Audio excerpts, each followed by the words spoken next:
দূষিত ধোঁয়া চিমনি দিয়ে সরাসরি মিশে যাচ্ছে বাতাসে, ক্ষতি করছে পরিবেশের। যত্রতত্র ইটভাটা গড়ে তোলায় একদিকে যেমন বাড়ছে বায়ু ও পরিবেশ দূষণ, তেমনই ক্ষতি হচ্ছে ফসলের। ইট তৈরির প্রধান উপাদান মাটি, সেটিও নেওয়া হচ্ছে ফসলি জমি ও নদীর পাড় কেটে। এতে বাড়ছে নদী ভাঙন, আবার কমছে আবাদি জমি। আমি আর আমার মা পরের জমিতে কাজবাজ করে আমাদের সংসার চলে। আমাদের বাটার পাশে একটু জায়গা আছে, সেই জায়গার মাটি জোরপূর্বকভাবে কেটে নিয়ে যায়।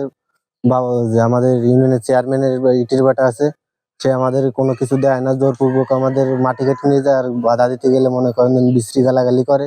উনি ইউনিয়নের চেয়ারম্যান, প্রতাপশালী লোক, তার সামনে আমরা কিছু বলতে পারি না, আমরা গরিব মানুষ ভয়ে। কিন্তু আমি সরকারের কাছে দাবি জানাই, সরকার আমার যেমন জমির পত্তন দিছে, এইভাবে জানি আমি নিলিভাবে গরিব মানুষ আমি খেয়ে যাইতে পারি। পিরোজপুরের নাজিরপুরের অবৈধভাবে চলছে বহু ইটভাটা। উচ্চ আদালতের নির্দেশ উপেক্ষা করে গড়ে ওঠা এসব ইটভাটার মানা হয় না সরকারের নির্দেশনা। অনেকের আবার নেই পরিবেশ অধিদপ্তরের ছাড়পত্রও।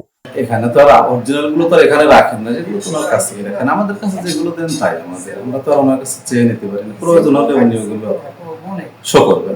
সরেজমিনে এসব ইটভাটায় গেলে দেখা পাওয়া যায় না মালিক পক্ষের, তারা দেখাতে পারেন না সঠিক কাগজপত্র। যত্রতত্র ইটভাটা গড়ে তোলায় নাজিরপুর এলাকায় অতিরিক্ত মাত্রায় বেড়েছে ধুলোবালি।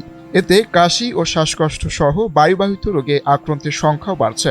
যে ধোঁয়াটা তৈরি হয়, এই ধোঁয়াটা যারা হাঁপানি আছে, ছোট বাচ্চা আছে, অ্যারাউন্ড 1 কিলোমিটার অ্যারাউন্ড বলছি, স্পেসিফিক না, সেখানে যদি বাচ্চা বা বয়স্ক রোগী হাঁপানি রোগীগুলো আরো এক্সাজারেট হয়, তাতে শ্বাসকষ্ট বেড়ে যায় এবং সাডেনলি এই ঘটনাগুলো ঘটে। এদিকে ফসলের ক্ষতি বন্ধে অবিলম্বে অবৈধ ইটভাটা বন্ধের দাবি জানিয়েছেন উপজেলা কৃষি কর্মকর্তা। তো এভাবে যদি চলতে থাকে, তো আমাদের ইটভাটা যে এলাকাগুলো অবস্থিত, সেই এলাকাগুলো আশেপাশে সকল জমির ফসল নষ্ট হয়ে যাবে, এটা আমরা আশঙ্কা করছি।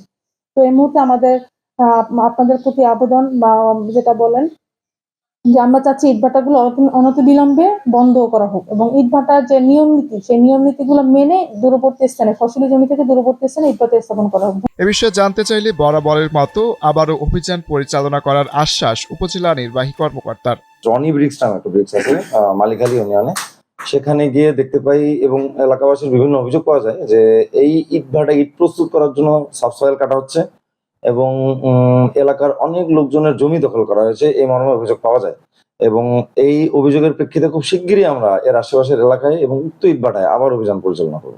হেক্টর পর হেক্টর ফসলি জমি রক্ষায় দ্রুত প্রশাসনের কার্যকর পদক্ষেপ চেয়েছেন এলাকাবাসী।